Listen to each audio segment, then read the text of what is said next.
ಬಿಜೆಪಿಯವರ ಬೀದಿ ಕಾಳಗ ಇಲ್ಲಿಗೆ ಬಂದು ನಿಂತಿದೆ ಅಂತ ಹೇಳಿ. ಯಾಕಂದರೆ ಇವರು ಹೋರಾಟ ನಡೆಸ್ತಾ ಇರುವಂಥದ್ದು ಸರ್ಕಾರದ ವಿರುದ್ಧ, ರಾಜ್ಯ ಸರ್ಕಾರದ ವಿರುದ್ಧ, ವಕ್ಫ್ ಬೋರ್ಡ್ಗೆ ಆಸ್ತಿಗಳನ್ನು ಬರಿತಾ ಇರೋದ್ರ ವಿರುದ್ಧ, ರೈತರಿಗೆ ಆಗ್ತಾ ಇರುವಂತಹ ಅನ್ಯಾಯದ ವಿರುದ್ಧ, ಹಾಗೆಯೇ ದೇಗುಲಗಳು ಮಠ ಮಂದಿರಗಳಿಗೆ ಆಗ್ತಾ ಇರುವಂತಹ ಅನ್ಯಾಯಗಳ ವಿರುದ್ಧ ಅಂತ ಬಿಜೆಪಿ ನಾಯಕರು ಪ್ರತಿಪಾದಿಸ್ತಾ ಇದ್ದಾರೆ.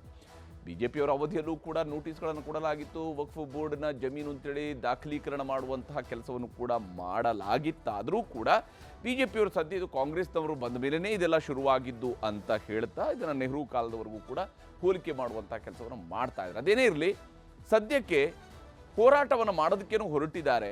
ಆದರೆ ಹೋರಾಟವೂ ಕೂಡ ಎರಡೆರಡು ರೂಪವನ್ನು, ಎರಡೆರಡು ಕವಲುಗಳನ್ನು ಒಡೆದು ಬಿಜೆಪಿಯವರ ನಡುವೆ ಬೀದಿ ಕಾಳಗ ಶುರುವಾಗಿದೆ. ರವಿನ ವರದಿಯನ್ನು ತೋರಿಸ್ತೀನಿ.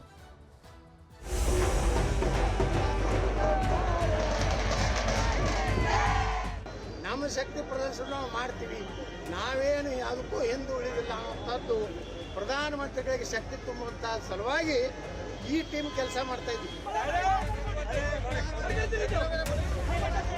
ಹೆಗಲ ಮೇಲೆ ಕೇಸರಿ ಶಾಲು, ಜೊತೆಯಾಗಿ ಹಳ್ಳಿಗಳಲ್ಲಿ ನಡಿಗೆ, ರೈತರಿಂದ ಅಹವಾಲು ಸ್ವೀಕಾರ, ಹಳ್ಳಿಯಲ್ಲೇ ಸಭೆಗಳ ಆಯೋಜನೆ, ರೈತರ ಜಮೀನನ್ನ ವಕ್ಫ್ ಬೋರ್ಡ್ ಹೆಸರಲ್ಲಿ ನಮೂದಿಸಿದ್ದಕ್ಕೆ ಆಕ್ರೋಶ, ಸರ್ಕಾರದ ವಿರುದ್ಧ ತೀವ್ರ ವಾಗ್ದಾಳಿ. ಹೀಗೆ ಶುರುವಾಗಿದೆ ಶಾಸಕ ಬಸನಗೌಡ ಪಾಟೀಲ್ ಯತ್ನಾಳ್ ನೇತೃತ್ವದ ಬಿಜೆಪಿ ನಾಯಕರ ವಕ್ಫ್ ವಿರೋಧಿ ಹೋರಾಟ.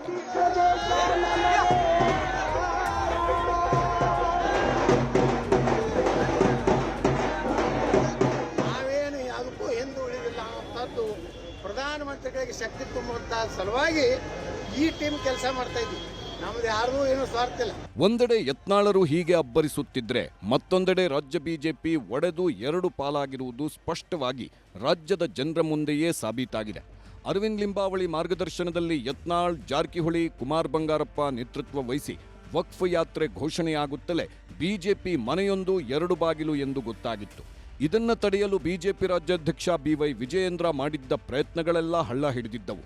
ತಾವು ಘೋಷಿಸಿದ ದಿನಾಂಕದಂದೇ, ಘೋಷಿಸಿದ ಜಿಲ್ಲೆಯಿಂದಲೇ ಯತ್ನಾಳರ ನೇತೃತ್ವದಲ್ಲಿ ವಕ್ಫ್ ಹಟಾವೋ, ಭಾರತ್ ದೇಶ್ ಬಚಾವೋ ಹೆಸರಿನಲ್ಲಿ ಯಾತ್ರೆ ಆರಂಭವಾಗಿದೆ. ಕಡೆಯವರೆಗೂ ಬಣ ಬಡಿದಾಟ ತಡೆಯಲು ಪ್ರಯತ್ನಿಸಿದ್ದ ಬಿಜೆಪಿ ನಾಯಕರು ವಿಫಲರಾದ ಮೇಲೆ ಇಂದು ಕಾರ್ಯಕರ್ತರು ಅಖಾಡಕ್ಕಿಳಿದಿದ್ದರು. ಬೀದರ್ ಜಿಲ್ಲೆಯ ಬಿಜೆಪಿ ಕಾರ್ಯಕರ್ತರು ಯತ್ನಾಳ್ ಯಾತ್ರೆಗೆ ಪ್ರತಿರೋಧ ವ್ಯಕ್ತಪಡಿಸಿದ್ರು.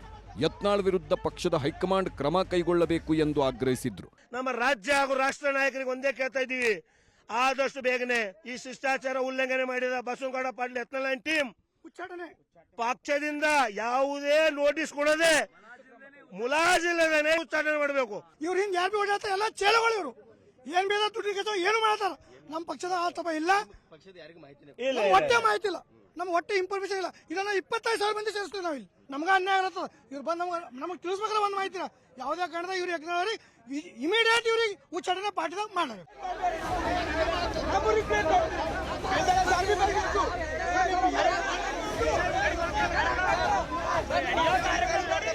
ಇಂತಹ ವಿರೋಧಗಳಿಗೆಲ್ಲ ಯತ್ನಾಳ್ ಹಾಗೂ ಟೀಮ್ ಸೊಪ್ಪು ಹಾಕಿಲ್ಲ. ಬದಲಿಗೆ ತಮ್ಮ ಹೋರಾಟದಲ್ಲಿ ಕ್ಲಿಯರ್ ಆಗಿ ರಾಜ್ಯ ಬಿಜೆಪಿ ನಾಯಕರಿಗೆ ಸಂದೇಶ ರವಾನಿಸಿದ್ರು. ನಿಮ್ಮ ನಾಯಕತ್ವ ಬೇಕಿಲ್ಲ, ನಾವೇ ಇಲ್ಲಿ ನಾಯಕರು ಎಂಬ ರೀತಿಯಲ್ಲಿ ಬೀದರ್ನಲ್ಲಿ ಹಾಕಿದ್ದ ಪೋಸ್ಟರ್ಗಳಲ್ಲಿ ಬರೀ ರೆಬೆಲ್ಗಳ ಹೆಸರಿತ್ತೇ ಹೊರತು ಯಡಿಯೂರಪ್ಪ, ವಿಜಯೇಂದ್ರ, ಆರ್ ಅಶೋಕ್ ಫೋಟೋಗಳಿರಲಿಲ್ಲ.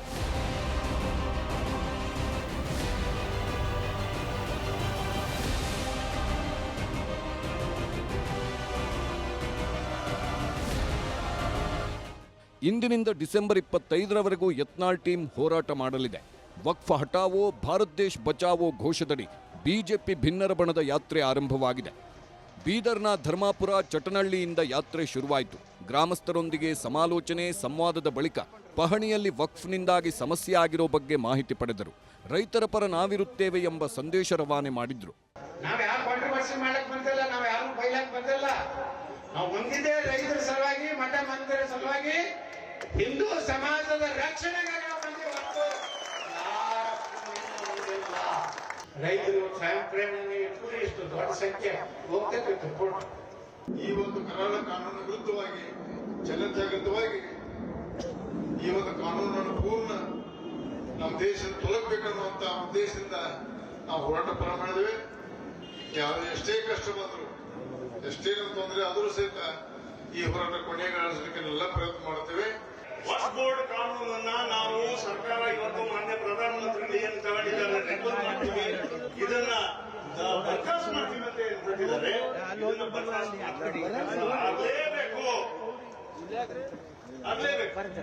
ನಮ್ಮ ಬೀದರ್ ಸಮಸ್ತ ಈ ಒಂದು ರೈತರ ಪರವಾಗಿ ಬಡವರ ಪರವಾಗಿ ಯಾರ್ಯಾರು ಹೋಗಿದೆ ಅವರೆಲ್ಲ ಪರವಾಗಿ ನಾನು ಸಂಪೂರ್ಣ ಬೆಂಬಲ ನಮ್ಮ ಜೊತೆಲಿದೆ. ರೈತರ ಪರವಾಗಿದೆ, ಬಡವರ ಪರವಾಗಿದೆ. ತಮಗೆ ಯಶಸ್ಸು ಸಿಗಲಿ, ಬಡವರಿಗೆ ರೈತರಿಗೆ ನ್ಯಾಯ ಸಿಗಲಿ. ರಾಜ್ಯದಲ್ಲಿ ಬಿಜೆಪಿ ಜೊತೆಗೆ ಮೈತ್ರಿ ಮಾಡಿಕೊಂಡಿರುವ ಜೆಡಿಎಸ್ ನಾಯಕ ಬಂಡೆಪ್ಪ ಕಾಶೆಂಪೂರ್ ಬೀದರ್ನಲ್ಲಿ ಸ್ಥಳೀಯ ಶಾಸಕ ಶೈಲೇಂದ್ರ ಬೆಲ್ದಾಳೆ ಜೊತೆಗಿನ ರಾಜಕೀಯ ಸಂಘರ್ಷದ ಕಾರಣಕ್ಕೆ ಬಿಜೆಪಿಯ ಭಿನ್ನರ ಟೀಮ್ಗೆ ಸಾಥ್ ಕೊಟ್ಟಿದ್ದರು. ಇನ್ನು ಹಳ್ಳಿಯಲ್ಲಿ ಸಮಾವೇಶದ ಬಳಿಕ ಬೀದರ್ ಡಿಸಿ ಕಚೇರಿವರೆಗೆ ರೆಬೆಲ್ಸ್ ನಾಯಕರು ಪಾದಯಾತ್ರೆ ನಡೆಸಿದ್ರು.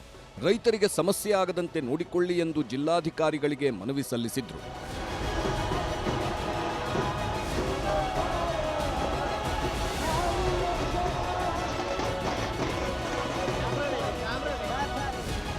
ಇನ್ನು ರೆಬೆಲ್ಗಳ ಹೋರಾಟ ತಡೆಯಲು ರಾಜ್ಯ ಬಿಜೆಪಿ ಇನ್ನಿಲ್ಲದ ಪ್ರಯತ್ನ ಮುಂದುವರೆಸಿತ್ತು.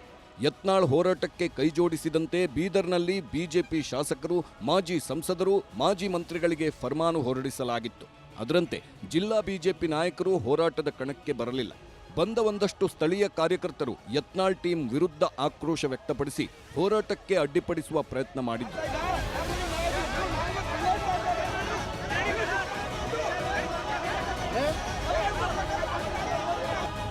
ಮಗ್ಗುಲ ಮುಳ್ಳಾದ ಯತ್ನಾಳ್ ಬೀದರ್ನಿಂದ ಹೋರಾಟ ಶುರು ಮಾಡುತ್ತಲೇ ರಾಜ್ಯ ಬಿಜೆಪಿ ಅಲರ್ಟ್ ಆಗಿದೆ. ಡಿಸೆಂಬರ್ 4ರಿಂದ 3 ದಿನಗಳ ಕಾಲ 3 ತಂಡಗಳು ವಕ್ಫ್ ಬಗ್ಗೆ ಮಾಹಿತಿ ಸಂಗ್ರಹಕ್ಕೆ ಮುಂದಾಗಿದೆ. ಬಿವೈ ವಿಜಯೇಂದ್ರ, ಆರ್ ಅಶೋಕ್, ಛಲವಾದಿ ನಾರಾಯಣಸ್ವಾಮಿ ಹೀಗೆ 3 ನಾಯಕರ ನೇತೃತ್ವದಲ್ಲಿ 3 ತಂಡಗಳು ಮಾಹಿತಿ ಸಂಗ್ರಹಿಸಲಿವೆ. ಆ ವರದಿಯನ್ನೇ ಬೆಳಗಾವಿಯಲ್ಲಿ ನಡೆಯಲಿರುವ ಚಳಿಗಾಲದ ಅಧಿವೇಶನದಲ್ಲಿ ಬಿಸಿ ಮುಟ್ಟಿಸಲು ಬಿಜೆಪಿ ಸಜ್ಜಾಗಿದೆ. ಇದರ ಜೊತೆಗೆ ಪದೇ ಪದೇ ಮುಜುಗರ ಮಾಡುತ್ತಿರೋ ಯತ್ನಾಳ್ ವಿರುದ್ಧವೂ ಕ್ರಮಕ್ಕೆ ಒತ್ತಾಯಿಸಿ ಹೈಕಮಾಂಡ್ಗೆ ದೂರು ನೀಡಲು ರಾಜ್ಯ ಬಿಜೆಪಿ ನಿರ್ಧರಿಸಿದೆ. ಮಾನ್ಯ ಯತ್ನಾಳ್ ಅವರ ಹೇಳಿಕೆಗಳು ಪಕ್ಷಕ್ಕೆ, ಪಕ್ಷದ ಕಾರ್ಯಕರ್ತರಿಗೆ ಮುಜುಗರವನ್ನ ಉಂಟು ಮಾಡಿದ್ದಕ್ಕೆ ಇಲ್ಲಿಯವರೆಗೆ ಅವರಿಗೆ ರಾಜ್ಯ ಮಟ್ಟದಲ್ಲಿ ಯಾವ ರೀತಿ ತಿಳಿ ಹೇಳಬೇಕು ಅನ್ನುವಂತಹ ಪ್ರಯತ್ನಗಳು ಆಗಿದ್ದಾವೆ. ಇನ್ನು ಇದು ಅವರ ವಿರುದ್ಧ ಇಲ್ಲಿಯವರೆಗೆ ವರದಿಯನ್ನ ಕಳಿಸಿರಲಿಲ್ಲ. ಬಹಿರಂಗವಾಗಿ ಪಕ್ಷದ ಶಿಸ್ತನ್ನ ಯಾರೇ ಉಲ್ಲಂಘನೆ ಮಾಡಿದ್ರು ಕೂಡ ಅವರ ವಿರುದ್ಧ ಇನ್ನ ಮೇಲೆ ರಾಷ್ಟ್ರ ನಾಯಕರಿಗೆ ಗಮನಕ್ಕೆ ತರ್ತೇವೆ. ಪಕ್ಷದ ಹೆಸರನ್ನ ಬಳಕೆ ಮಾಡಿ ಅವರಲ್ಲೋಗಿ ಜಿಲ್ಲಾ ಅಧ್ಯಕ್ಷರ ಗಮನಕ್ಕೆ ಇಲ್ಲದೆ ಅವರು ಸಪರೇಟ್ ಆಗಿ ಮಾಡೋದಿದ್ರೆ ಜಿಲ್ಲಾ ಅಧ್ಯಕ್ಷರು ಕ್ರಮ ಸರಿ ಇದೆ. ಪಕ್ಷ ಶಿಸ್ತಿನ ಪಕ್ಷವೇ. ಕೆಲವರು ಶಿಸ್ತು ಮೀರಿ ಹೋದಾಗ ಅದನ್ನು ಸರಿ ದಾರಿಗೆ ತರತಕ್ಕಂಥದ್ದು ಪಕ್ಷದ ಮುಖಂಡರುಗಳ ಆದ್ಯ ಕರ್ತವ್ಯ. ಈಗ ಹೈಕಮಾಂಡ್ಗೆ ಗಮನ ಸೆಳೆಯತಕ್ಕಂಥ ಕೆಲಸವನ್ನ ಮಾನ್ಯ ಅಧ್ಯಕ್ಷರು ಉಳಿದವರು ಮಾಡಿದ್ದಾರೆ. ಈ ಮಧ್ಯೆ ಬಿಜೆಪಿ ಹೋರಾಟ ರೆಬೆಲ್ ನಾಯಕರ ಜಾಥಾವನ್ನ ಕಾಂಗ್ರೆಸ್ ಟೀಕಿಸಿದೆ. ಬಿಜೆಪಿ ಹೋರಾಟವನ್ನು ಬಿಜೆಪಿಗೆ ತಿರುಗುಬಾಣ ಮಾಡಲು ಸಜ್ಜಾಗ್ತಿದೆ. ಕಾಂಗ್ರೆಸ್ಗಿಂತ ಬಿಜೆಪಿ ಸರ್ಕಾರದಲ್ಲೇ ಹೆಚ್ಚು ವಕ್ಫ್ ನೋಟಿಸ್ ಎಂದು ಪ್ರಚಾರ ಮಾಡುತ್ತಿದೆ. ಬಿಜೆಪಿ ಸರ್ಕಾರ ಇದ್ದಾಗ ವಕ್ಫ್ ಆಸ್ತಿ ರಕ್ಷಣೆಗೆ ಡಿಸಿಗಳಿಗೆ ಹೇಳಿತ್ತು ಅಂದಿನ ವಿಧಾನಮಂಡಲ ಸಮಿತಿ ಎಂದಿದೆ. ಬಿಜೆಪಿ ಅವಧಿಯಲ್ಲಿ 1735 ನೋಟಿಸ್ಗಳು ಜಾರಿಯಾಗಿದ್ರೆ ಕಾಂಗ್ರೆಸ್ ಅವಧಿಯಲ್ಲಿ ಜಾರಿಯಾಗಿರೋದು ಕೇವಲ 1201 ನೋಟಿಸ್ಗಳು ಮಾತ್ರ. ಯಡಿಯೂರಪ್ಪ, ಬೊಮ್ಮಾಯಿ ಸಿಎಂ ಆಗಿದ್ದಾಗಲೇ ಹೆಚ್ಚು ನೋಟಿಸ್ ಹೋಗಿರೋದು ಎಂದು ಹೇಳುತ್ತಿದೆ. 2019ರಿಂದ 20ರ ಬಿಜೆಪಿ ಅವಧಿಯಲ್ಲಿ 2865 ಎಕರೆ 9 ಗುಂಟೆ ಜಮೀನಿಗೆ ಅಧಿಸೂಚನೆಯಾಗಿ ನೋಟಿಸ್ ಜಾರಿಯಾಗಿರೋದು ಎಂಬ ಲೆಕ್ಕ ನೀಡಿದೆ. ನನಗನ್ಸೋದು ಬಸವರಾಜ್ ಯತ್ನಾಳ್ ಹೊರಟಿರೋದು ಬಿಜೆಪಿಯವರು ಮುಖಭಂಗ ಮಾಡೋದಕ್ಕೆ. ಯಾಕಂದ್ರೆ ಬಿಜೆಪಿಯವರು ಹೆಚ್ಚು ಮಾಡಿದ್ದಾರೆ ಅಂತ ಹೇಳಿ ಗೊತ್ತಾದ ಮೇಲೆ ಕೂಡ ಹೊರಟಿದ್ದಾರೆ ಅಂದ್ರೆ ಅವರು ಬಿಜೆಪಿಯವರಿಗೆ ಮುಜುಗರ ಮಾಡೋದಕ್ಕೆ ಹೊರಟಿದ್ದಾರೆ ಅಂತ ಅನ್ಸುತ್ತೆ ನನಗೆ. ಇಲ್ಲದ್ರೆ ಯಾಕೆ ಹೋಗ್ತಾರೆ ಅವರು? ಅಧಿಕಾರಿಗಳು, ಇಲಾಖೆ ಇವೆಲ್ಲ ಸೌಕರ್ಯ ಕೊಟ್ಟು ತನಿಖೆ ಮಾಡಕ್ಕೆ ನಾವು ಹೇಳಿದ್ರಿ. ಕಾಂಗ್ರೆಸ್ ಅವರು ಅವ್ರ ಜೀವಮಾನದಲ್ಲೇ ವಕ್ಫ್ ಬೋರ್ಡಲ್ಲಿ ಅವ್ಯವಹಾರ ಆಗಿದೆ ಅಂತ ಅವರು ಹೇಳಕ್ಕೆ ತಯಾರಿಲ್ಲ. ಯಾಕಂದ್ರೆ ಮತ ಬ್ಯಾಂಕ್, ವೋಟ್ ಪಾಲಿಟಿಕ್ಸ್. ಅವ್ರಿಗೆ ಬೇಕಾಗಿರೋದು ಪ್ರಚಾರ. ಅವ್ರು ಹೋದಷ್ಟು ನಮ್ಗೆ ಒಳ್ಳೇದು. ಅವ್ರ ಮುಖಗಳನ್ನ ಕನ್ನಡಿಲಿ ನೋಡ್ಕೊಳ್ಳಿ ಅಂತ ಹೇಳಿದ್ದೀನಿ. ನಾವು ಫ್ಯಾಕ್ಟ್ ಎಲ್ಲ ಬಿಚ್ಚಿಡ್ತೀವಿ. ಈ ಲೀಡರ್ಗಳೆಲ್ಲ ಇದಾರಲ್ಲ, ಇವರು ಅದಕ್ಕೆ ಅವ್ರದ್ದು ಮುಚ್ಕೊಳ್ಳಕ್ಕೆ, ಅವ್ರದ್ದು ಇಂಟರ್ನಲ್ ಪ್ರಾಬ್ಲಮ್ಸ್ನ ಮುಚ್ಕೊಳ್ಳಕ್ಕೆ ಹೊರಟಿದ್ದಾರೆ.